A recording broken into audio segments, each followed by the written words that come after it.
Voilà, bonjour, chers frères et sœurs, chers amis. C'est toujours une joie de revoir des visages connus et d'être ici à Orange, puisque hier, c'était la journée avec Parcours Alpha sur le thème du Saint-Esprit. Avec 3 volets: qui est le Saint-Esprit, qu'est-ce qui fait le Saint-Esprit et comment être rempli du Saint-Esprit. Alors, peut-être qu'on ne parle pas souvent du Saint-Esprit. Et j'aimerais vous lire en préambule un passage que le Seigneur lui-même a dit en Jean 16, verset 7. « Il est avantageux que moi je m'en aille. Car si je m'en vais, le Consolateur ne viendra pas à vous, mais si je m'en vais, je vous l'enverrai. » Il est avantageux. Est-ce qu'on est tous convaincus que c'est un avantage, ou on a tous l'impression de dire « ouais, mais on perd quelque chose parce que le Seigneur c'était mieux, il était présent. » Et il nous dit c'est avantageux. Et c'est peut-être ça, c'est un élément de réflexion, en tout cas pour moi, de dire mais c'est qui le Saint-Esprit? Qu'est-ce qu'il fait? Et dans ce parcours alpha, ça a été pour moi l'occasion depuis des années de réfléchir à ce sujet. Et c'est d'une grande richesse. Alors, je vais vous donner d'abord un tout petit rappel de qu'est-ce qu'il est, très brièvement. On ne peut pas passer en revue tout ce sujet, mais très brièvement, on a vu qu'est-ce qu'il est. Qui est le Saint-Esprit? Différents symboles que nous donne l'Écriture. On voit soit du vent, soit du feu, soit une source, soit une colombe, soit de l'huile. Encore d'autres points, toutes les caractéristiques d'une personne. Trop souvent, on a imaginé le Saint-Esprit comme une influence, une puissance. C'est vrai, mais c'est plus, c'est une personne. L'Écriture nous donne, j'ai ici 4 passages. Il pense, acte 15, verset 28. Il parle, acte 1, verset 16. Il dirige, Romains 8, verset 9. Il peut s'attrister, Éphésiens 4, 30. Donc, le Saint-Esprit est une personne. Il a toutes les caractéristiques d'une personne. Son nom est souffle, roi, pneuma, on trouve tous ces éléments. Il donne la vie et il communique. Le Saint-Esprit est étroitement lié au Père et au Saint-Esprit. Il n'est pas en désaccord avec le Père et le Fils, ni avec l'Écriture. Ça, c'est très important de bien voir cette cohérence. Il agit au nom de Jésus et de sa part. Il nous dit, le Seigneur, il est avantageux que je m'en aille. J'ai eu de la peine à comprendre pourquoi c'était avantageux. Je trouvais que ce serait bien que le Seigneur soit avec nous. Et quand on réalise que c'est lui qui habite en nos cœurs par la foi, par l'Esprit. C'est une promesse du Père, le Consolateur, le Créateur. Il a été répandu à la Pentecôte, je le développe tout à l'heure. Nouvelle hardiesse, nouvelle puissance. Et alors, que faire? Que faire? Eh bien, on a ce passage de repentez-vous, changez radicalement d'attitude, acte 2, 38. Ça a été le message à la Pentecôte. Changez radicalement, ou bien repentez-vous que chacun de vous reçoive le baptême au nom de Jésus-Christ pour le pardon de ses péchés, et vous recevrez le don du Saint-Esprit, de l'Esprit Saint.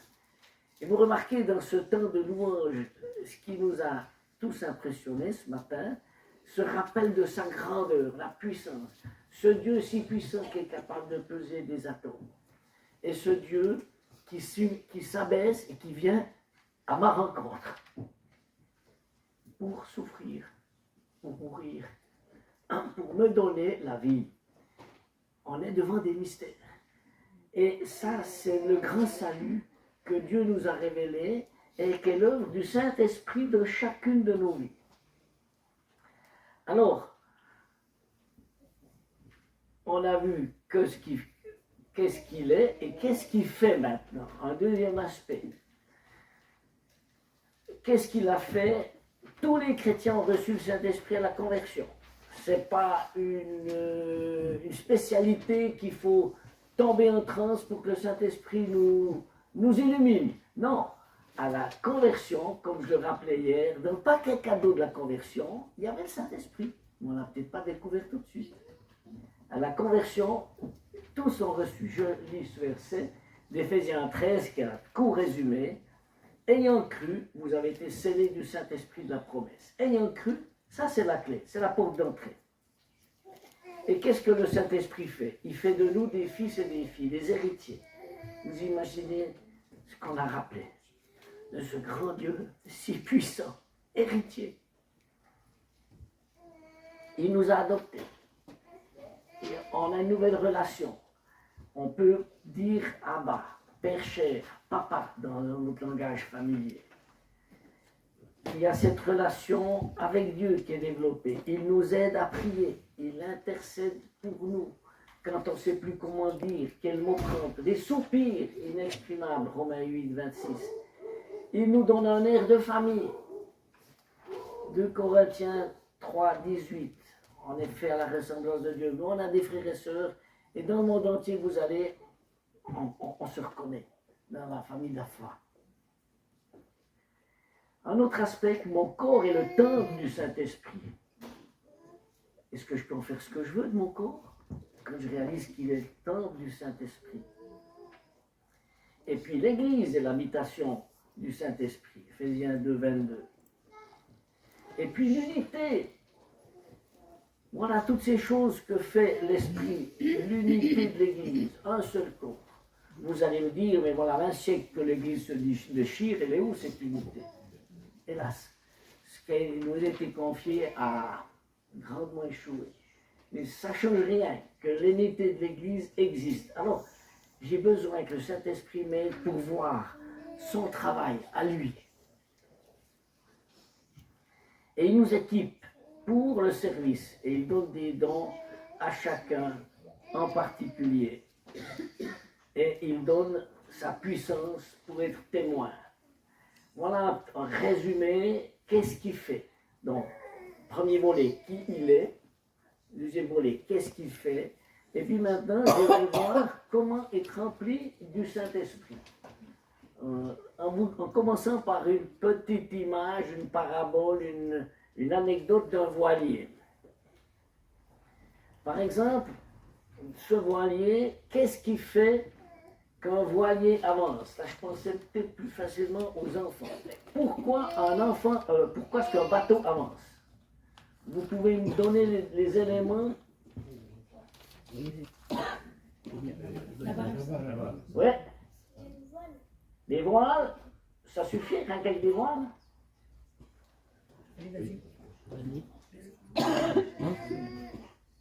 Oui. Du vent. Je crois que là, on a là les deux éléments. D'accord? Le vent, les voiles. On est d'accord. On est d'accord. Mais on est aussi d'accord qu'il faut que les deux soient ensemble. Vous êtes au pont, vous avez levé les voiles, il y a un jour pas de vent, mais il n'avance pas votre bateau. Ou bien vous êtes en pleine mer et vous n'avez pas levé les voiles, bon, c'est les vagues qui vont vous faire avancer, mais ce n'est pas le vent.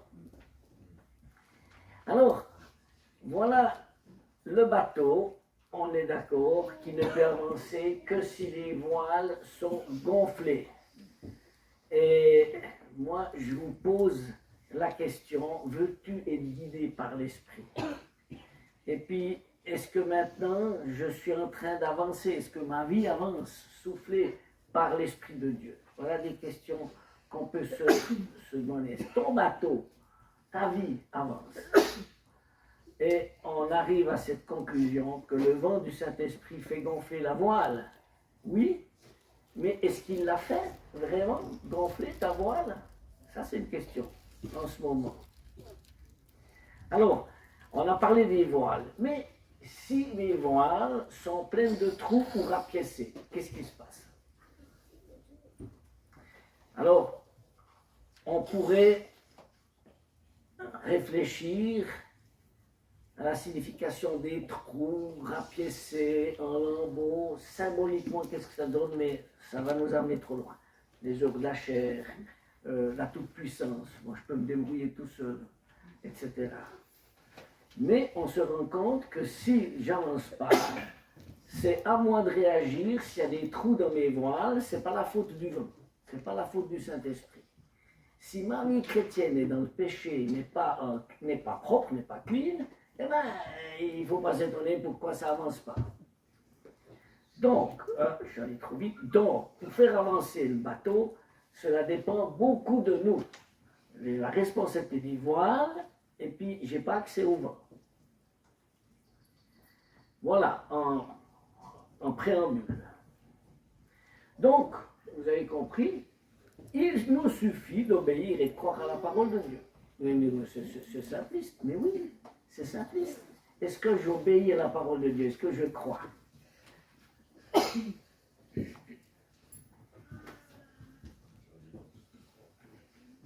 Et pour cela, nous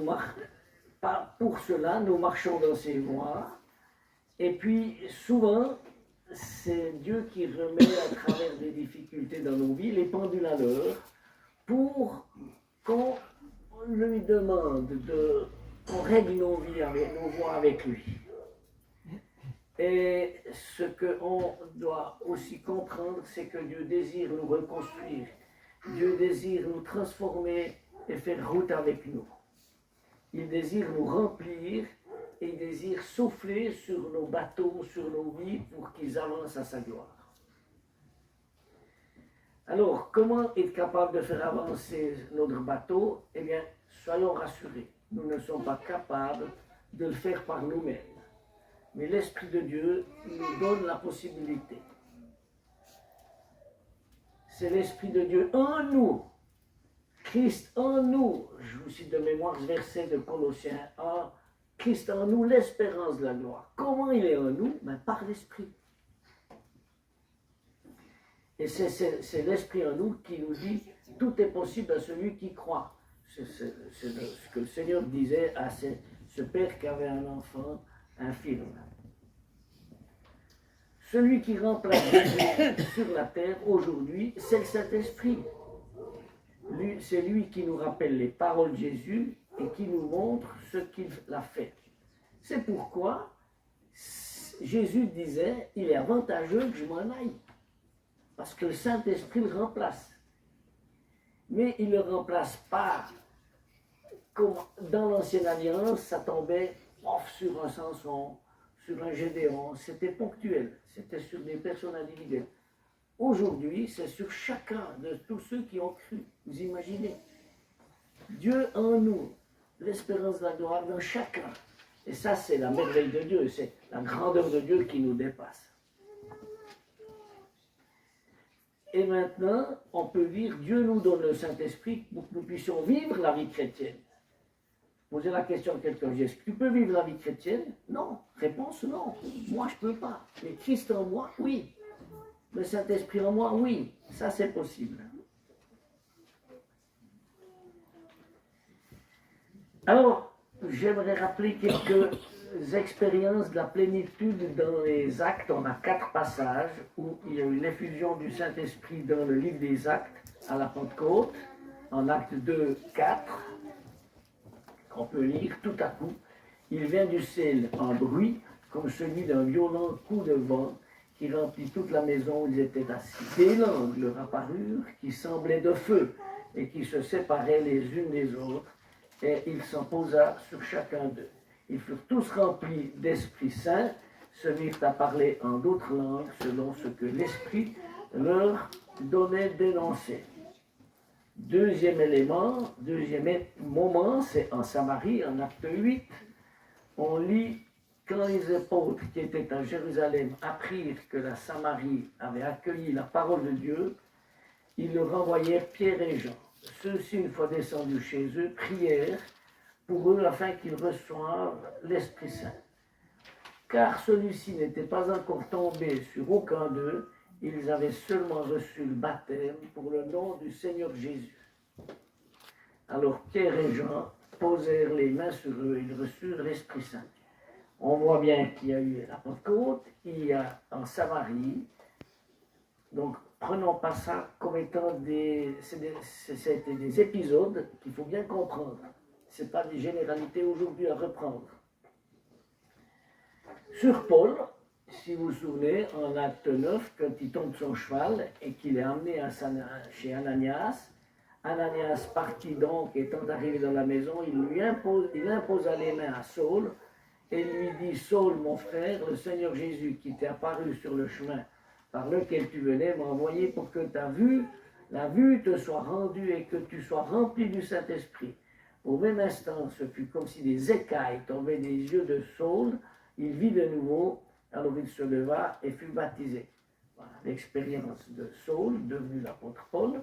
Et à Éphèse, on lit en acte 19, la question qui a été posée par Paul, avez-vous reçu l'Esprit Saint quand vous êtes devenus croyants?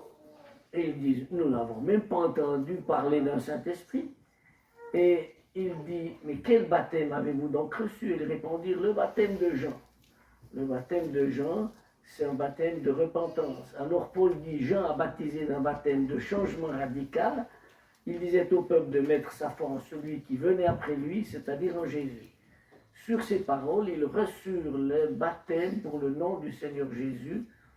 Paul leur imposa les mains et l'Esprit Saint vint sur eux. Ils se mirent à parler en langue et à s'exprimer en prophète. Voilà 4 épisodes dans le livre des Actes qui nous montrent comment le Saint-Esprit est tombé sur des personnes ou des groupes de personnes à des moments différents. Mais ce n'est pas à reprendre textuellement aujourd'hui pour dire qu'il faut imposer les mains, il faut prier pour que le Saint-Esprit vienne. Non, parce qu'il est dans le paquet cadeau de la conversion. Ayant cru, vous avez été scellés du Saint-Esprit de la promesse. Mais là, on voit que le message n'était pas complet. À Éphèse, ils ne connaissaient pas tout. D'ailleurs, c'est intéressant, j'y reviendrai tout à l'heure. 10 ans après, à peu près, à Éphèse, ce même Paul leur dit, mais soyez remplis du Saint-Esprit. Je leur dis, non, vous l'avez reçu, ça. Qu'est-ce qu'il faut? Pourquoi de nouveau, soyez remplis? Soyez continuellement en train d'être remplis. On viendra tout à l'heure. Voilà, l'expérience de la plénitude s'accompagne de phénomènes différents suivant les cas. La révélation de Dieu à la Pentecôte a été manifestée de manière très particulière. On voit qu'il y a eu comme une pluie tropicale, le Saint-Esprit inonde les cœurs, il y a du vent qui fait trembler les feuilles, mais qui fait trembler aussi les cœurs, qui fait trembler les hommes. Il y a diverses langues qui sont comprises par les étrangers qui étaient présents à cette fête à Jérusalem. Le feu, qui est le symbole de la passion, de la purification, parfois de chaleur physique. Expérience bouleversante de l'amour de Dieu, c'est vrai quand on prend conscience de la présence de Dieu en nous par l'Esprit Saint, il y a une expérience de son amour qui est plus personnalisée. C'est le mien, c'est mon Dieu, c'est pas celui des autres. Et je vous lis verset d'Éphésiens 3, que le Christ habite dans votre cœur par la foi et que vous soyez enracinés et fondés dans l'amour pour être capable de comprendre avec tous les saints quelle est la largeur, la longueur, la profondeur et la hauteur et de connaître l'amour du Christ qui surpasse la connaissance de sorte que vous soyez remplis jusqu'à toute la plénitude de Dieu. Vous voyez ces dimensions, les 4 dimensions. Et on commençait de le voir en lisant Ésaïe 40. Ces dimensions qui nous dépassent. Et puis après l'amour de la croix, la profondeur. Donc on est dans... Et puis c'est ce que Dieu voudrait qu'on entre dans cette plénitude. Je dirais, il nous a tout donné. Mais lui, c'est un être infini, nous sommes des êtres finis. Donc, on a encore un bout de chemin, on est encore en route. Alors, je prends ce rappel fondamental d'Éphésiens 1, 13, qui nous dit, quand vous avez écouté le message de la bonne nouvelle, la vérité, la bonne nouvelle, qui vous a apporté le salut, vous avez cru au Christ. Alors Dieu a mis sa marque personnelle sur vous en vous donnant le Saint-Esprit promis. Là, je l'ai pris dans une version français courant, je me souviens plus exactement. Le Saint-Esprit nous garantit les biens que Dieu a réservés à son peuple. Il nous assure que nous les posséderons quand notre délivrance sera complète. Louons donc la grandeur de Dieu. Donc ce rappel fondamental, c'est à la conversion, le Saint-Esprit est présent. Dieu a mis sa marque sur nous. C'est dans ce paquet cadeau de la conversion. Est-ce qu'on l'a tous découvert? Est-ce qu'on vit de cette joie immense que le Christ habite par la foi dans nos cœurs, révélé par l'Esprit?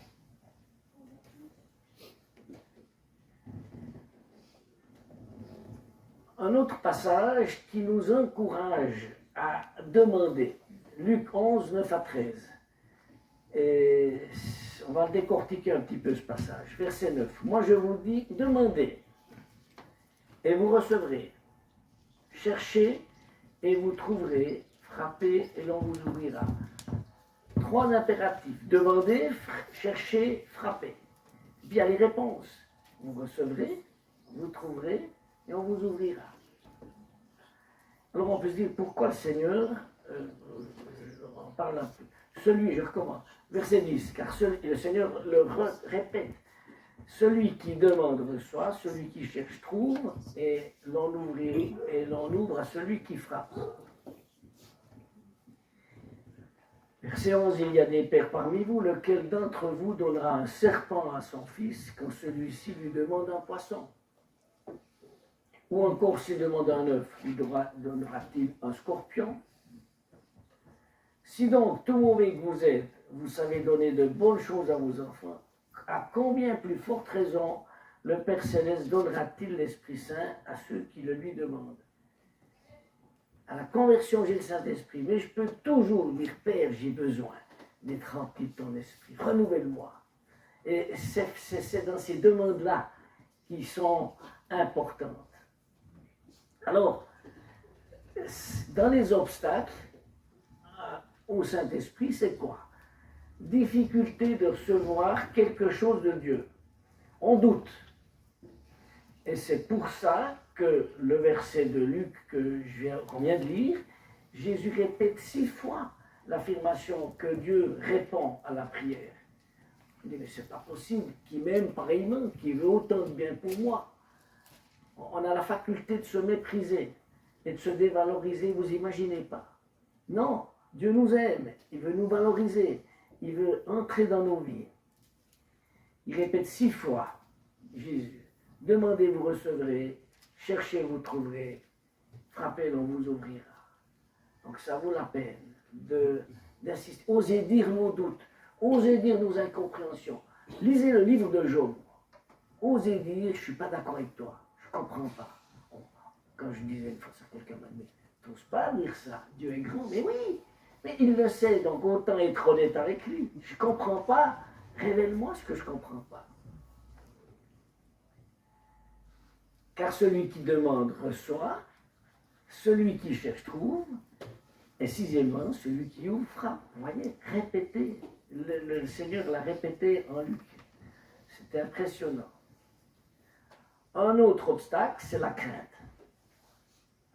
Qu'est-ce que la crainte concerne ce que nous allons recevoir? Est-ce qu'au moins ce sera bon? Je me méfie toujours avec Dieu, il sait tout, tout d'un coup c'est pas un coup. Non, on a une fausse image de Dieu, c'est pas un père fouettard. Et on a ce passage d'analogie d'un père humain, il ne trompe pas ses enfants. À combien plus forte raison Dieu donnera-t-il le Saint-Esprit à ceux qui le lui demandent? Ou le sentiment d'indignité. On n'arrive pas à imaginer, à croire que Dieu veut nous combler.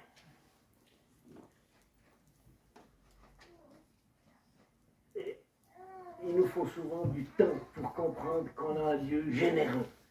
Un Dieu qui veut nous donner, et il le dit pourtant, on a appris ce verset souvent à l'école du dimanche, la vie est en abondance.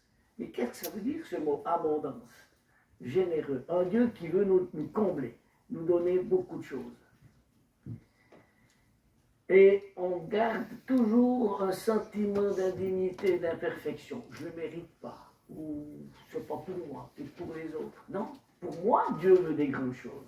Pour toi, il veut des grandes choses. Le Père donne le Saint-Esprit à ceux qui le lui demandent. Alors là, j'entends vos réflexions, je dis, mais attends, j'y comprends rien. S'il était dans le paquet cadeau de la conversion, ayant cru que vous avez reçu le Saint-Esprit, pourquoi demander?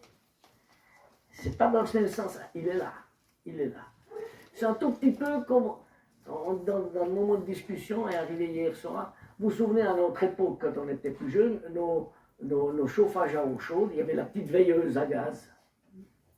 Et puis quand on ouvrait pour avoir un petit peu d'eau chaude, ça partait, ça ronflait. Mais le Saint-Esprit il est là.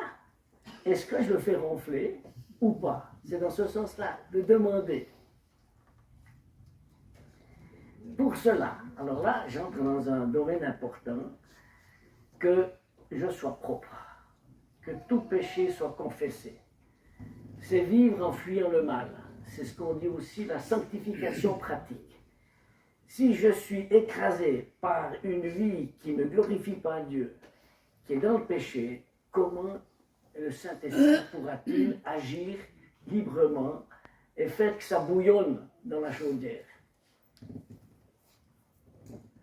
Pour cela, il est important de tourner le dos au mal. Et là encore, c'est le Saint-Esprit qui nous montre qu'est-ce qui coince, qu'est-ce qui doit être effacé, qu'est-ce qui doit être réglé, les péchés non confessés. Maintenant, deux verbes, attrister ou éteindre. En tant que chrétien, il est possible d'attrister le Saint-Esprit ou de l'éteindre. N'attristez pas le Saint-Esprit de Dieu, que Dieu vous a accordé. Il est la garantie que le jour viendra où Dieu vous délivrera complètement du mal. Éphésiens 4, 30. N'attristez pas. Et puis, en Thessaloniciens 5, n'éteignez pas ou n'empêchez pas l'Esprit de vous éclairer. J'aime bien cette trait. On a besoin d'être éclairé. Quand on marche dans un monde de ténèbres, on a besoin d'une lampe de poche, une lumière. C'est le Saint-Esprit. J'ai besoin de ne pas y mettre le couvercle dessus. L'empêcher d'éclairer ma vie, de me montrer sa voie. Donc on comprend facilement que la faute est de l'autre côté. Ici, ce n'est pas le côté du Saint-Esprit qui manque, c'est moi qui mets le couvercle, qui empêche, qui freine, qui attriste. On a vu des termes que j'aimerais juste repasser rapidement, c'est la notion de vie, d'abondance, marcher par l'esprit, d'être conduit par l'esprit, d'être renouvelé par l'esprit. Jean 6, 63, c'est l'esprit qui vivifie. La chair ne profite de rien. Les paroles que moi je vous ai dites sont esprit et sont vie. Vie. On est dans un monde où quand vous ouvrez les nouvelles à la radio, à la télévision, mort, guerre, rien qui va, tout qui coince. Ici, avec l'esprit, c'est vie. Impressionnant. Romains 8, 13, car si vous vivez selon la chair, vous mourrez. Mais si par l'esprit vous faites mourir les actions du corps, vous vivrez. Et on voit que c'est par l'esprit la force que Dieu nous donne pour vivre dans une vie qui le glorifie. Jean 7, 39, celui qui croit en moi, selon ce qu'a dit l'Écriture, des fleuves d'eau vive couleront de son ventre. On lisait de cela, de l'esprit qu'allaient recevoir ceux qui croyaient en lui. Des fleuves d'eau vive couleront de son ventre, ou une eau jaillissante en vie éternelle. Mais mes amis, si je suis rempli du Saint-Esprit, ça jaillit, ça ne peut que retomber sur les autres, sur mon entourage. Et le témoignage chrétien se fait tout naturellement. Devrait se faire tout naturellement. Galates 5, 25. Si nous vivons par l'Esprit, marchons aussi par l'Esprit. Maintenant sur la conduite, Jean 16, 13. mais quand celui-là, l'Esprit de vérité, sera venu, il vous conduira dans toute la vérité. Et conduit par l'Esprit. Mais quelle simplification pour nos vies. Tite 3,5. Mais quand notre Dieu Sauveur a révélé son amour et sa bonté pour les hommes, il nous a sauvés. Il l'a fait. Ce n'est pas parce que nous avons accompli des actes conformes à ce qui est juste. Non, il nous a sauvés parce qu'il a eu pitié de nous en nous faisant passer par le bain purificateur de la nouvelle naissance, c'est-à-dire en nous renouvelant par le Saint-Esprit. Cet Esprit, il l'a répandu avec abondance sur nous par Jésus-Christ, notre Sauveur. Voilà une autre manière, dans ce passage de Tite, de nous parler du Saint-Esprit lié à la nouvelle naissance. C'est quelque chose de tout neuf. Cet Esprit l'a répandu avec abondance. Maintenant, deux expressions, par, priant par, conduit par, avec l'Esprit. Jude 1, 21, priant par le Saint-Esprit, conservez-vous dans l'amour de Dieu, attendant la miséricorde de notre Seigneur Jésus-Christ pour la vie éternelle. Et Éphésiens 6, 18, priant par toutes sortes de prières et de supplications en tout temps par l'Esprit. Remarquons, on ne prie pas l'Esprit, mais par l'Esprit. En tout cas, c'est ce qu'on trouve dans l'Écriture. Mais maintenant, quelqu'un me dira, oui, mais alors tu joues sur le détail. Et je répondrai, oui.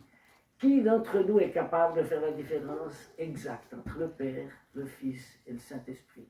Quand on voit l'unité dans la Trinité, celui qui un jour priera le Saint-Esprit, je pense que ce serait difficile de lui tomber dessus. Mais l'Écriture nous montre, on prie par l'Esprit. Romains 5,5, on a un verset impressionnant. L'amour de Dieu est versé dans nos cœurs par l'Esprit Saint qui nous a été donné. Combien de fois, moi je dis, celui-ci, c'est là, impossible d'aimer. C'est vrai, je ne peux pas. Mais l'Esprit de Dieu en moi me donne cette capacité d'aimer. C'est ça ce côté miraculeux de l'amour de Dieu versé dans nos cœurs par l'Esprit. Romains 8, 13, car si vous vivez selon la chair, vous mourrez. Mais si par l'Esprit vous faites mourir les actions du corps, vous vivrez. Voilà l'avantage de vivre avec le Saint-Esprit pour vivre dans la vie, pas pour vivre dans la mort, pas pour vivre dans la chair et mourir.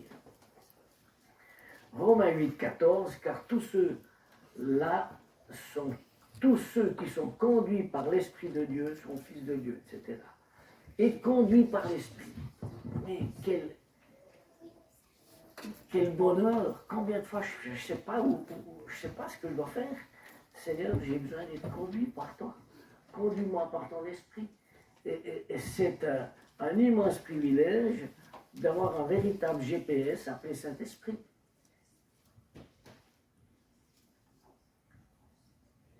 Galates 5,16, mais je dis, marchez par l'esprit et vous n'accomplirez point la convoitise de la chair. Le Saint-Esprit en nous va manifester la joie. Et on voit la notion, la place des émotions. Toute relation d'amour implique des émotions. Regardez quand on aime son épouse, quand on aime ses enfants, il nous saute dans les bras. Il y a des explosions d'émotions, de joie. Est-ce que je vis de la même manière avec Dieu?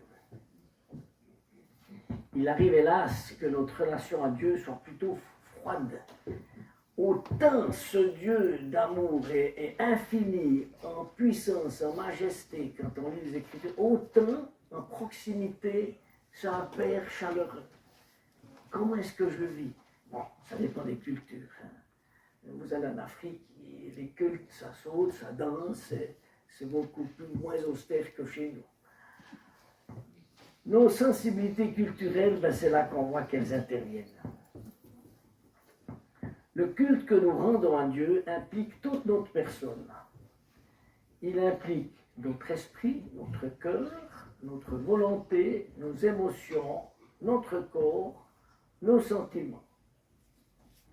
mais il doit y avoir plus que de l'émotion, et j'ajouterai, attention, la démesure peut faire du tort.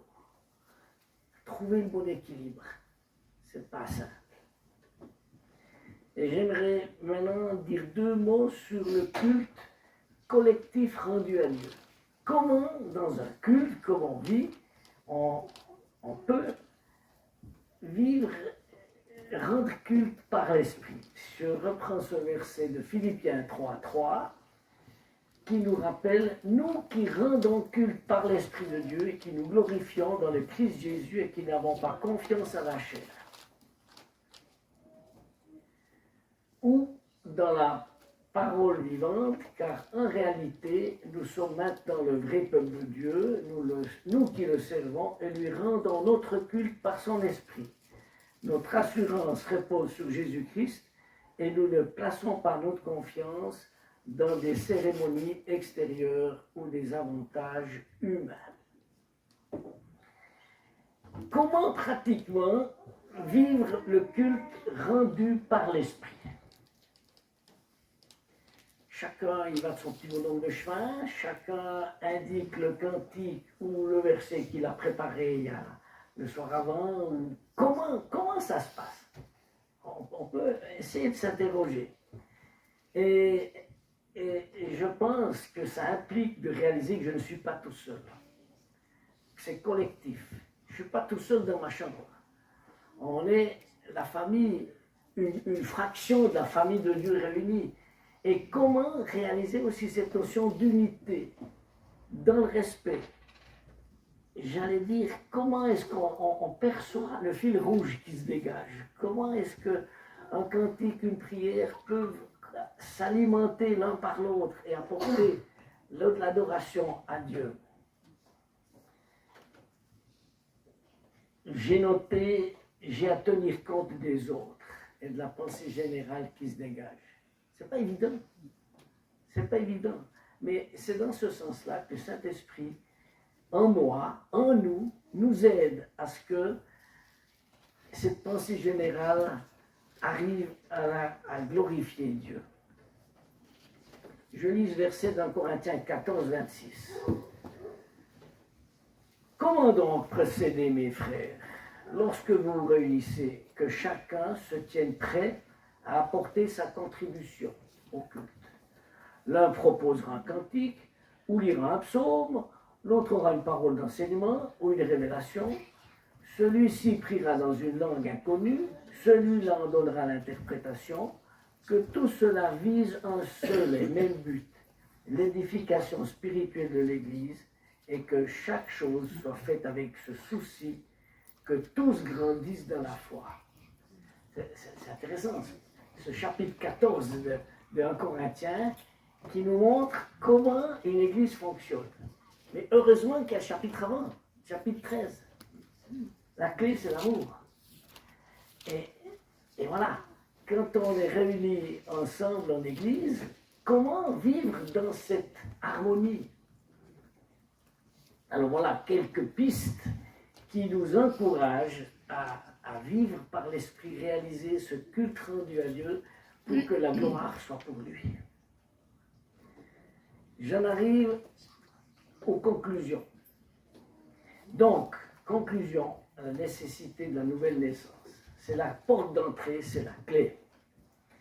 Comme je l'ai dit, à la conversion, le Saint-Esprit vient habiter en moi.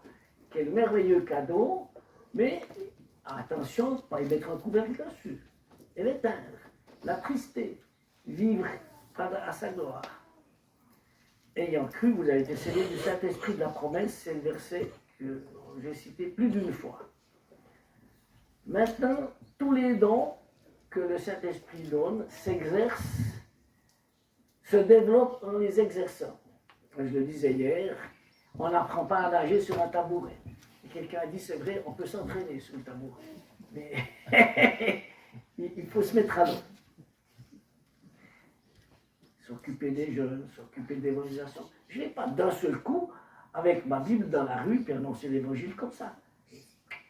Il y aura une progression. Je vais m'entraîner. Et une chose aussi qu'on peut voir en conclusion, on n'est pas rempli du Saint-Esprit une fois pour toutes, c'est continuer. Donc, rempli, pof, terminé, c'est bon jusqu'à ma mort. Et c'est peut-être là qu'on peut comprendre titre 3-4.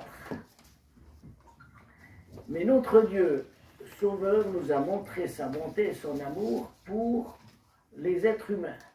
Il nous a sauvés non à cause des actions justes que nous avons pu faire, mais parce qu'il a eu pitié de nous. Il nous a sauvés par le bain de la nouvelle naissance, par l'Esprit qui nous donne une vie nouvelle. Et cet Esprit Saint, il l'a répandu généreusement sur nous par Jésus-Christ, notre Sauveur. Il l'a répandu. Alors, on voit à la conversion, mais de le vivre continuellement. Je vous donne une métaphore. Un poulet et un aigle. Avez-vous remarqué la différence entre un poulet et un aigle qui vole?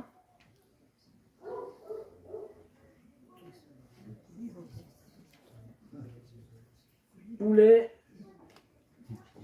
ce brave petit poulet, il développe beaucoup d'énergie pour décoller de quelques centimètres, voire d'un mètre. Et puis, l'aigle, ben, qu'est-ce qu'on voit? Lui, il se laisse porter par le vent. Qu'est-ce qu'il fait? Il est loin d'être passif. Qu'est-ce qu'il fait l'aigle? Il déploie tout grand ses ailes et parcourt des kilomètres avec un minimum d'effort. Ah, combien de fois je ressemble plus à ce poulet qui, par mes propres efforts, essaye de voler, de vouloir vivre la vie chrétienne, ou j'espère tellement à ressembler à cet aigle qui tout simplement ouvre tout grand ses ailes au Saint-Esprit. Hein, et que je dis, Seigneur, mais guide-moi. Alors, voilà deux images. Ils n'ont pas tout à fait la même morphologie. C'est vrai, ils n'ont pas la même longueur d'aile. C'est vrai. Mais tout ça pourrait être, ça nous encourage à dire, mais est-ce que j'ai envie de me laisser porter par le courant d'air, par le Saint-Esprit, discerner la volonté du Seigneur? Et c'est l'Esprit qui me permet de prendre de la hauteur, d'avoir une vision d'ensemble, de discerner et d'agir à bon escient, de parler au bon moment, etc., etc. Une autre image, la chambre à air. Soyez remplis du Saint-Esprit. On a vu en Éphésiens 5, 18. Soyez continuellement en train d'être remplis du Saint-Esprit. Vous voyez, une chambre à air de vélo, elle a tendance à se dégonfler petit à petit. On est d'accord. Il y a des pertes. Et quand on roule à vélo, on sent bien la différence quand le pneu est bien gonflé ou s'il est plat. Ou à moitié plat. Alors, voilà, notre encouragement, être rempli de l'esprit, ce renouvellement constant. De temps en temps, je leur donne un coup de pompe. Comment je me redonne un coup de pompe, avant en tant que chrétien? Hein? Et soyez continuellement en train d'être rempli. Je me mets sous la source qui est le Seigneur, qui est la parole de Dieu. Et ça me regonfle. Et voilà, je termine avec ce verset d'Éphésiens 5, 18. Laissez-vous constamment remplir par l'Esprit. J'ai reçu le Saint-Esprit à la conversion, mais laissez-vous remplir. Est-ce que j'en suis conscient? Est-ce que je dis Seigneur? Ou bien je suis dans l'idée, non, j'ai reçu le Saint-Esprit, tout est bon. Laissez-vous constamment remplir par l'Esprit. Comment? Alors on a ici quelques pistes. Vous encouragez mutuellement par le chant des psaumes, d'hymnes et de cantiques inspirés par l'Esprit. Vous louerez le Seigneur de tout votre cœur par vos chants et vos psaumes. À tout moment et pour toute chose, vous remercierez Dieu le Père au nom de notre Seigneur Jésus-Christ. Est-ce qu'un moment de culte et de louange comme on a vécu tout à l'heure, est-ce que ce n'est pas des éléments aussi qui nous encouragent, qui, j'allais dire, qui nous gonflent un petit coup, qui nous font du bien, où ensemble, on sent encore aussi l'unité et la gloire est seule au Seigneur. Et on est émerveillé. Laissez-vous constamment remplir par l'Esprit. Et pour cela, il faut rester sous la source. Ça, c'est ma conclusion. Laissez-vous constamment remplir par l'Esprit. Pour cela, il faut rester sous la source. Un petit graphique, juste pour montrer, illustrer, il y a des moments dans nos vies où on sent un peu plus ces pics, vous voyez, les petites pointes bleues. Là, cette fois, c'était... J'ai été boosté, le Seigneur m'a béni, m'a encouragé. Ça, c'est la pointe. Et puis après, il a retombé. Mais si vous réfléchissez depuis le point 0 au point X où nous sommes aujourd'hui, on sent qu'il y a une ligne qui monte, qui sature, parfois c'est plat, parfois ça descend, mais globalement un peu plus que le jour de ma conversion. Alors voilà, c'est un graphique qui peut être discutable. Mais ceci nous montre qu'avec le Seigneur, on avance, et on a besoin d'être guidé, conduit par lui.